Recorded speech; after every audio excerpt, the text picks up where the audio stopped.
Bonsoir, salam alaikum. On est réunis pour cette soirée donc, pour l'histoire des musulmans, de l'islam et des musulmans donc, en France de 720 aujourd'hui. Mais moi je vais faire une intervention aussi historique. Donc il faut aussi connaître l'histoire de ce projet. Donc ce projet n'est pas venu comme ça. Donc c'est un travail laborieux.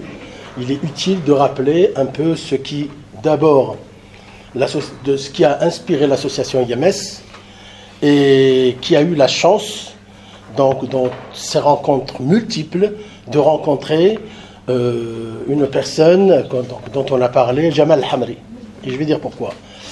Ce projet, donc, il a commencé, et je montrais tout à l'heure une vidéo, donc il a dû oublier à monsieur le premier adjoint au maire, de la visite de Mekashra, Hamlaoui Mekashra, qui était ministre délégué aux anciens combattants, et madame Simone Veil. Donc ils sont venus il y a 10 ou 11 ans, et nous, donc on était présents, l'association IMS, avec nos enfants. Donc nos enfants ont pris la parole, donc ont lu un poème, donc ce qui veut dire que à Épinay-sur-Seine, ce n'est pas quelque chose de nouveau, c'est une tradition très ancienne. Donc on n'a pas à rechercher notre place, naturellement, elle y était, tout naturellement. Donc de cette rencontre, donc, ont commencé nos visites à Verdun. Pourquoi à Verdun? Parce qu'à chaque fois qu'il y avait des problèmes, c'était récurrent, donc des problèmes, terrorisme, etc., etc. Donc on avait deux approches. On avait une approche qui disait que pour régler ce problème, il fallait qu'il y ait la formation des imams et la formation des aumôniers. Et donc nous on s'est interrogés, donc ça nous a interpellés, c'est-à-dire que si on considère qu'il y a 6 millions de musulmans en France et que les capacités d'accueil des mosquées et des salles de prière avoisinent à peu près les 2 500 000 à 3 millions, donc qu'est-ce qu'on fait des 3 autres millions? Ça veut dire que ces gens-là, on ne s'intéresse pas à eux, puisqu'il faut former les imams qui reçoivent les gens dans les mosquées, et il faut former les aumôniers qui vont aller dans les hôpitaux, dans les prisons, etc., etc. C'est-à-dire que le musulman, il est soit en prison, soit à la mosquée. Non. Donc on s'est dit, il y a besoin nécessairement de revenir à notre histoire. D'abord localement, sur Épinay. IMS, Intégration musulmane spinacienne, avant, dans 83, naissance de l'association Rue de Beurre. C'était des jeunes qui avaient eu un local, ils faisaient du sport, ils faisaient de la musique. Les familles musulmanes commençaient à arriver dans la cité à la source. Ils ont approché ces jeunes en leur disant, est-ce que vous nous permettriez donc de faire la prière d'Odhor de midi et la prière de l'Asr, les deux prières donc de l'après-midi. Les jeunes, ils ont accepté, ils ne pouvaient pas refuser, comme on dit, les darons étaient là, donc il fallait respecter quand même. Ils les ont. Ensuite est venue la demande de faire le Maghrib. Et l'Aïcha, celle de la soirée. Ils ont accepté. Ensuite est venue la demande de faire Subh, le matin. Donc finalement, c'était les 5 prières. Et donc finalement, les jeunes ne pouvaient plus faire ni de sport ni de musique. S'en est suivi ensuite, avec bien sûr les autorisations municipales, la prière du vendredi. On avait peut-être 100 personnes à l'intérieur, mais on avait 400 personnes à l'extérieur. Voilà. Donc à partir de ce moment-là, on s'appelait, donc l'association avait pris la dénomination de Association culturelle et islamique d'Épinay. Et 92, 93, ministère de la ville, etc., Bernard Tapie, et le mot fétiche, c'était intégration. Donc, intégration, si vous vous rappelez, pour ceux qui se rappellent. Donc, nous, on a saisi l'occasion, on s'est dit, Association culturelle et islamique d'Épinay, ça fait quand même, ça a une connotation communautariste. On va s'ouvrir. Voilà pourquoi on va s'ouvrir, parce qu'on a besoin, de faire en sorte que nos valeurs, ce que l'islam a comme valeur, soit connu. C'est pour ça qu'on a parlé d'intégration. Et souvent, les gens font cette confusion de croire que l'intégration, pour IMS, c'est l'intégration de l'individu. Non, c'est l'intégration des valeurs de l'islam. Et d'ailleurs, on ne s'est pas trompé. Ça remonte à combien de temps? Et aujourd'hui, on est en train de débattre de ces questions. Jusqu'à aujourd'hui. Et on entend, excusez-moi entre guillemets, on entend un probable candidat, sinon président de la République, dire que l'islam, c'est l'islamisme en sommeil, et l'islamisme, c'est l'islam en action. Voilà à quoi on essaye de réduire les musulmans. Mais je ne parle pas ici de de la situation des musulmans. Ils sont assez organisés, ils sont assez responsables, ils sont assez...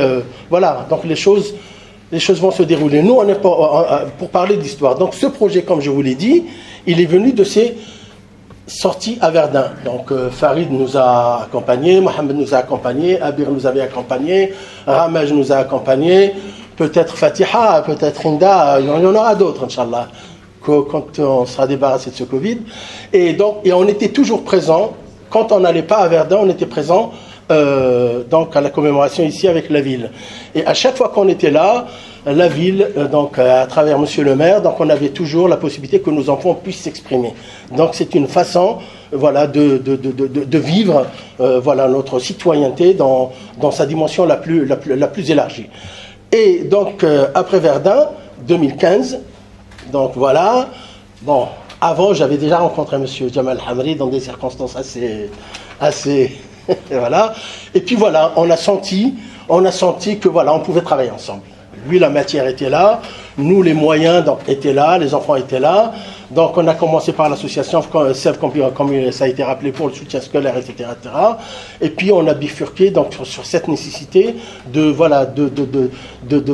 d'ouvrir le champ de la connaissance de cette question de la citoyenneté d'abord, de l'islam ensuite, dans une république laïque, donc à nos enfants. Donc ça a été fait. Les enfants, donc Jamal, grâce à lui, on a été accompagnés donc à cette sortie avec, bon, il y avait les élus, donc il y avait des historiens, il y avait des éducateurs, il y avait des animateurs radio, etc., etc. Et est-ce qu'il y a une place? Jacques, tu as une place ici, Jacques. Donc, et on a réfléchi. Donc Jamal était déjà auteur de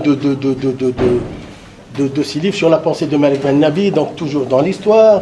Jamal donc est prof d'histoire. Jamal est docteur en islam contemporain, donc ça c'est son sujet. C'est voilà, donc ça il n'y a aucun souci. Donc on savait que le bagage était là, donc il y avait rien. Et Jamal, donc on a décidé donc suite à cette sortie qui s'est faite, rappelle-toi Jamal, le 11 novembre 2000 et le 13 novembre, si vous vous rappelez, qu'est-ce qui s'est passé? Donc 2 jours avant, on était donc à Verdun. Et quand on était à Verdun, je terminerai là-dessus. Bon, je ne terminerai pas là-dessus, il y a d'autres choses à dire. Quand on était à Verdun, avec les enfants, on est arrivé à un constat. Parce que Jamal avait invité des professeurs d'histoire. Et parmi ces professeurs d'histoire, il y en a une qui a été s'amuser sur le site du ministère de la Défense et qui a trouvé son arrière-grand-père qui était enterré à Verdun. Donc quand on est parti là-bas, on n'a rien dit aux enfants. Quand on est arrivé, c'est Ramèche qui était avec nous, ça. Voilà, c'est Ramèche. Donc voilà. Et quand on était là-bas, donc on a dit aux enfants, tiens, on est arrivé devant le cimetière, il y en a qui sont là parmi les enfants, et on leur a dit, tiens, allez, on va faire un jeu. Vous allez vous amuser. Voilà, on a ce monsieur. Il faut retrouver sa tombe. Et on l'a retrouvé. Donc pour dire, et là quand les enfants, ils étaient voilà, à chercher entre des tombes chrétiennes, des tombes juives, des tombes musulmanes, etc. Donc ils ont compris quelque chose. Et leur interrogation, on les a aidés un peu à s'interroger là-dessus, leur interrogation c'est de se dire, pourquoi quand il y a eu ces guerres et que les religions étaient réunies pour défendre ce pays, notre pays, y compris ceux qui n'avaient pas de religion, mais les 3 religions étaient représentées donc sur le champ de bataille. Pourquoi à l'époque se battre pour libérer la France devient impossible de s'unir pour construire la France? On s'interroge aujourd'hui. Et on voit aujourd'hui le débat sur quoi il est orienté. Malheureusement, je pense qu'ici, on est tous responsables. On aura chacun d'entre nous un rôle à jouer, localement, chacun à sa façon. Donc, et pour arriver à ce projet, Jamal donc, était sur l'écriture de son livre, d'ailleurs que vous trouverez en bas.